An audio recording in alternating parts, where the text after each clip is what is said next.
When exactly did Genesis 1 happen? It may be gratifying to announce that the creation of the earth began on Sunday evening, the 22nd of October 4004 BC, and Adam was created on Friday of the same week. These will have some sensational value and keep you listening to the end of this video. But I'll advise you to stay on for better reasons than curiosity. This precise date was arrived at by the respected Bible historian, who was also a theologian and scholar, Archbishop James Ussher of Ireland, who lived from between 1581 and 1656. His work and chart for this chronology has been quoted and referred to by many other scholars of repute and printed in older editions of the KJV Bible. In this video, however, we'll respect the sound principles, the logical calculations, and historical facts he used in arriving at his chart without necessarily holding to the specific dates. Wait right here. Someone might already want to oppose archaeology to the whole history of a recent creation, but will contend as follows. Number one, that true science and Bible religion are two facets of the same divine mind. But human construction or color, based on personal interest, on either Bible religion or true science, or both, can lead to a seeming contradiction. Number two, it takes more faith to understand the earth and life in it as coming from purposeless forces of chance, working blindly for millions and billions of years, than to understand it as coming from design by an intelligent and supernatural mind. The Bible, of course, says that through faith we understand. That is according to Hebrews chapter 11 verse 3. Someone has truly to believe something in order to understand anything. But intelligent faith awakens reason, and disciplined reason, on the other hand, always matures into faith.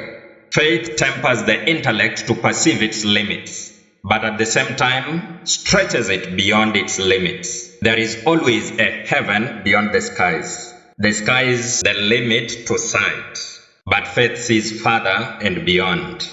Number three, we are not inclined to challenge the scientific premise of radiometric dating, but it's important to note, one, that the assumption that dating the rock matter around a fossil is dating the fossil itself is presumptuous. It cannot bear objective scrutiny.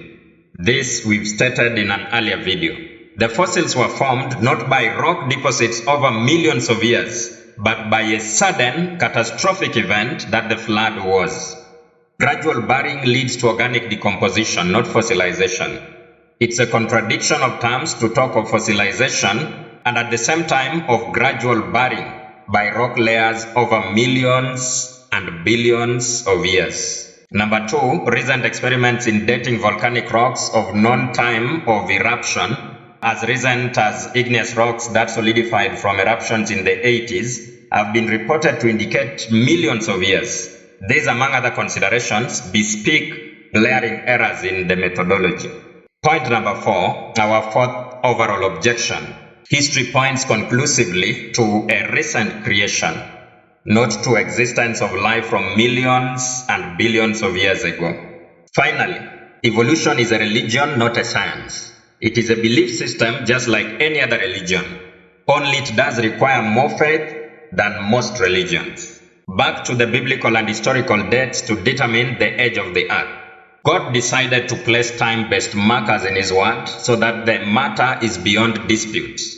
Right from Genesis 5, it's possible to do a computation of time moving forward to more recent times, when God saw that it was possible to with safety hand over to secular history that which only sacred history could preserve for the more ancient times. Genesis 5 from a casual view is simply a book of genealogies and ages of people. But it's more than that. It's the chapter that preserves to us the age of the antediluvian world. By a very simple arithmetic, it's a sum I've done repeatedly and simply, you'll discover by reading Genesis 5 alongside Genesis 7 verse 11 that the flood began on the 17th day of the second month, 1656 years after creation. From here, we go to another genealogy, which is Genesis 11. Here we easily establish that Abraham was born 352 years after the flood, which is 2008 years from creation.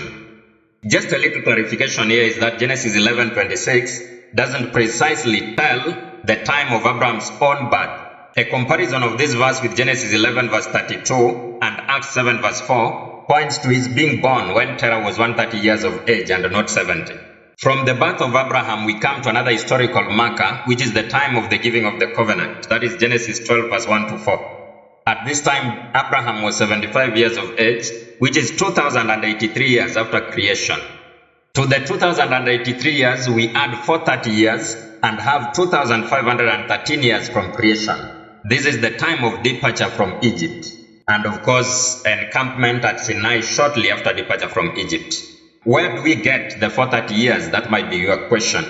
It's by reading Genesis 15:13 with Exodus 12:40 and the inspired commentary in Galatians 3 verse 17. The point is that the 430 years are not the period simply of Egyptian captivity, as a casual reading of Exodus 12:40 may suggest, but include the entire period from the promise given to Abraham to their departing from Egypt. With the event of the departure from Egypt already in hand, we are already dealing with a more recent history, and the fact of the experience of God's people already intersecting with that of a powerful secular power equips us with the ability to refer to reliable sources external to the Bible in a bid to corroborate some of these events and dates. But the Bible record does not even here leave us comfortless. It acts as another historical marker. The book of 1 Kings chapter 6 verse 1 says, "And it came to pass in the 480th year after the children of Israel were come out of the land of Egypt, in the 4th year of Solomon's reign over Israel, in the month Ziph, which is the second month, that he began to build the house of the Lord." How thrilling that inspiration stoops to satisfy us with this detail. 480 years after departure from Egypt, which was the 4th year of Solomon's reign, in the second month, Solomon began to build the temple. This temple and its rebuilding is a major historical marker. Its life and times are closely connected with the history of other world kingdoms, including Babylon and Persia and Rome. Concerning its rebuilding, a long prophetic history is given which spans 2,300 literal years, according to Daniel chapter 8 and chapter 9, which could serve further with this timeline. It was brought down the second and last time in 70 AD. The 408 years mentioned, we simply add to 2513 and we find that the construction of the temple was started 2,993 years from creation, just around 1,000 years to Christ. The remaining approximately 1,000 years to the birth of Christ are easier to deal with than the more remote past because, number one, the history of the kings of Israel are detailed by years. We just cited, for example, that the said year, that is 2,993 years from creation, was the 4th year of Solomon's reign. And the Bible is rich in these historical markers in the traceable reigns of kings both of Israel and of other kingdoms. A reading, for example, of 2 Chronicles, Ezra, Nehemiah, alongside the prophetic books of Daniel, Jeremiah, Ezekiel, etc., will easily give the history of other world kingdoms as they intersect with the history of the Jews. The other reason why these 1,000 years are easier to deal with is that there are other genealogies in the Bible to help follow through this thread. Another reason why it is easier to deal with the 1,000 years, and the final reason, is that there are other historical markers external to the Bible for these more recent historical periods, especially where the history of God's people intersect with the history of other powerful and remarkable kingdoms like Egypt, Assyria, Syria, Babylon, Medo-Persia, Greece, and Rome. One of these great historical markers is the Babylonian Chronicles, which specify the destruction of Jerusalem by Nebuchadnezzar II to be exactly in the year 586 BC. The Chronicles mention the capture of the city and the deportation of the Jewish elite to Babylon. They also detail Nebuchadnezzar's reign and his death in the year 562 BC.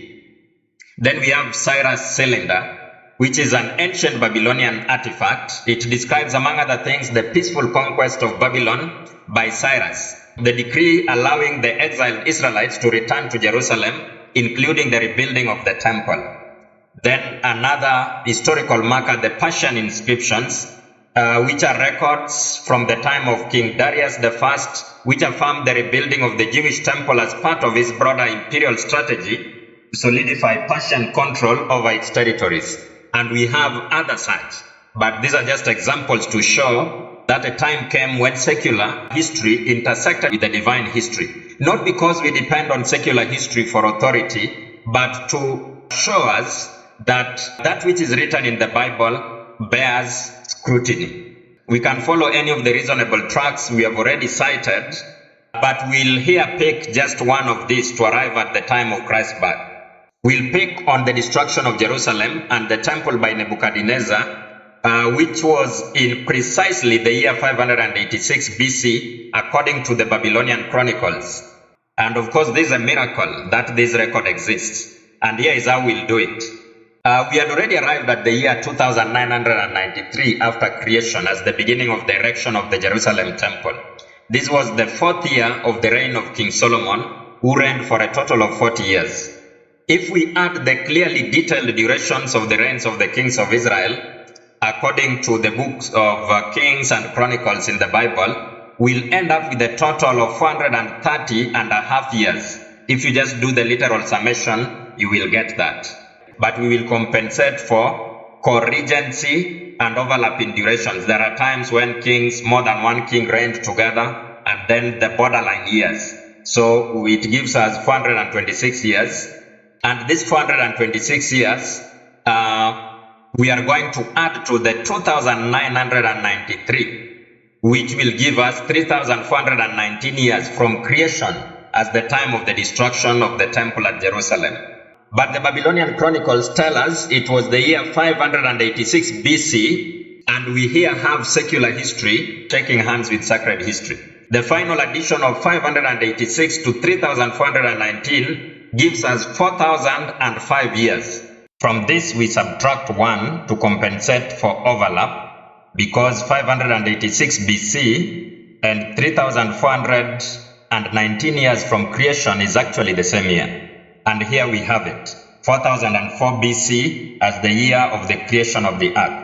It's interesting to note that I've developed the timeline separately, and the fact of its agreeing with Asher's work is to the credit of the accuracy of the biblical account.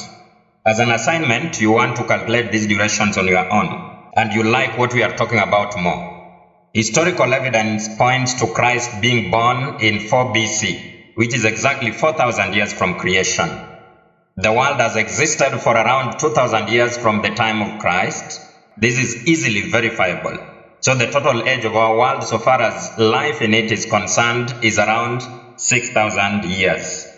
Finally, in all honesty, it's possible to lose or gain some time as much as more than a year in adjusting for overlaps or otherwise in successive periods in the calculation we've done.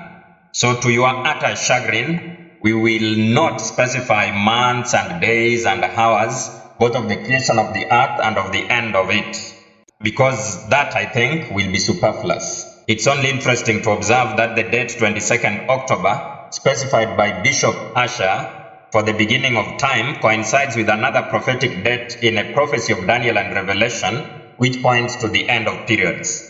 Bible scholars mostly agree that the earth was meant to be here for 6,000 years, and then we have a millennium in heaven, according to Revelation chapter 20. The 6,000 years we've already spent, and we live in a period concerning which the Bible says there should be time no longer. That is Revelation chapter 10 verse 6. The exact day and hour is in the power of God.